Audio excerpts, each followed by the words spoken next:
ચૂલે ચડીશ તા તમે આવશો ખાવા. હજી તો પણ મારે તો શાકે વઘારવાનું બાકી, રોટલી વઘારવાનું બાકી, બધું કરવાનું જ બાકી હોય. શું કરે છે બીજું કઈ? એટલે મારે દેખરેખ રાખો ને તમે. હું શું કરું ઈદર જો કેવા ચૂલાનું કરશે, શું કામ માંડે છે કરવા? ચૂલાનું ટાઈમ 11:30-12 વાગે થાય. વેલું ખાવાનું મોડું હોય, કઈ ખાવા ખરું વેલું બેહાય. આપણે ક્યાં વાડીએ જવું હોય તો વેલા ભૂખ લાગી જાય કે તમને બહુ ભૂખ લાગી જાય? સાહેબ આપણે જ મારવા આવું કે શું કામ આવે છે, ખાવું ન હોય મારે. એટલે તમે સાસુ તો છો જ મારા, એમ ને? ના, સાસુ શું કરે મારે જોવાનું આવશે ને, શાક કર્યું કયા શું કર્યું એમ. પણ ઈ બધું કામ સાસુ કરે, એટલે તમે મારા ગઈઢા સાસુ, એટલે તમે હવે મારા સાસુ જ બની ગયા, ગઈઢા સાસુ નહીં. એમ? હા. મારે ક્યાં રાંધું દીકરી, તારે તો કયો ને મારે જોવા આવવું જ પડે. હું આવું છું, તું એક ક્યાં? હું નથી જોવા આવતી. તો તમારું જ કઉ છું. એમ? હા, જોઈ જાય બીજું શું, મને હું જે ઓછું ને તો મારે જોવા આવું. ખાવ નવરી જ છે જો ને. એટલે તમારે મારી દેખરેખ રાખવાની એવું થયું ને. લહણ કર્યું લાઈને ફોડી દઉં, પણ મારે લસણ ફોલવું જ નથી. આપણે લસણ નથી ખાતા. લહણ તો જો એ ફોલેલું છે ને તારે એ ખાંડેલી દઈશું. મને ખબર ખાઈ ખાંડી હું ખાંડતી જ નથી લસણ ને.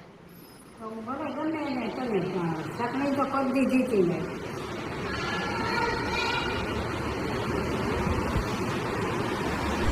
નમસ્કાર મિત્રો, સ્વાગત છે તમારું આપણી ચેનલ ક્રેઝી ડીજેમાં.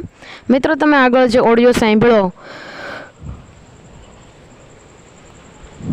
કે બા જ્યાં આ દીકરાની વહુ રસોઈ બનાવતી હોય છે ત્યાં તેમની પાછળ જાય છે. તો દીકરાની વહુ બાને કહે છે કે બા, તમે કેમ મારી પાછળ આવો છો, કેમ મારું ધ્યાન રાખો છો આટલું બધું, તો તમે જ મારા સાસુ છો એમ.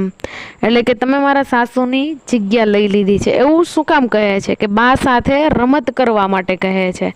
પણ તેના મનમાં એવું નથી હોતું કે હું તેમની સાથે આમ કરી લઉં કે આમ કહી દઉં કે આ રીતે કહી દઉં તો કાલે મારી પાછળ ના આવે. બા તો એવું કહે છે કે હું તો એમ જ તારી પાછળ આવું છું, અને એમ કરીને હસવા લાગે છે. તો મિત્રો, કદાચ આપણા ઘરે પણ આવું થતું હશે તો તેને તમે એવોઇડ કરજો.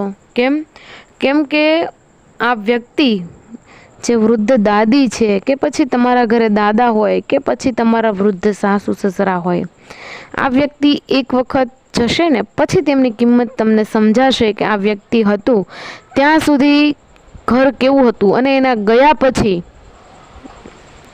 ઘર કેવું છે. જો એ વ્યક્તિ હશે ને તો આપણને ઘરની ઉપાધિ કહેવાય ને કે ટેન્શન નહીં હોય, પણ જો એ વ્યક્તિ નહીં હોય ને તો આપણને ઘણું બધું ટેન્શન થશે કે ઘરે કોઈ નથી તો કેમ કરવું, લોક મારીને જવું, આમ કરવું, તેમ કરવું. કે પછી આપણે એવું કોઈ કાર્ય કરતા હશું તો એ કાર્ય કરતાં આપણને કોણ અટકાવશે? આ વ્યક્તિ જ નહીં હોય તો મિત્રો, સમય છે ત્યાં સુધીમાં તમે આવા વ્યક્તિઓની કદર કરી લેજો અને તેમની કિંમત કરી કાઢજો. કેમ કે એના ગયા પછી કદર, કિંમત કે પછી કોઈને ખવડાવવાનો કોઈ અર્થ નથી. પછી તમે દાડા કરો, પાણી ઢોળ કરો, આ કરો, દાન કરો, તેનો કોઈ મતલબ નથી. એ છે ત્યાં જ તેમને તમે સારા મોઢે બોલાવશો કે કંઈ પણ જમવાનું એને સારા મોઢે આપશો કે એ કે એમ તમે કરશો તો કોઈ દેખાદેખી કે દેખાડા કે દાડા કરવાની કોઈ જરૂર નથી. તો મિત્રો, અમારા દ્વારા જે આ માહિતી તમને આપવામાં આવે છે, અમારા દ્વારા જે 2 શબ્દો તમને કહેવામાં આવે છે, ખરેખર જો તમારા હૃદય સુધી, તમારા દિલ સુધી પહોંચતા હોય તો અમારી ચેનલને સબસ્ક્રાઈબ કરજો. વિડીયો ગમતો હોય તો વિડીયોને લાઈક કરજો, શેર કરજો, અને અમારી ચેનલને સબસ્ક્રાઈબ કરી બાજુમાં આપેલા બેલ આઇકનને પ્રેસ કરી ઓલ પર સિલેક્ટ કરી લેજો, જેનાથી આવનાર વિડીયોની નોટિફિકેશન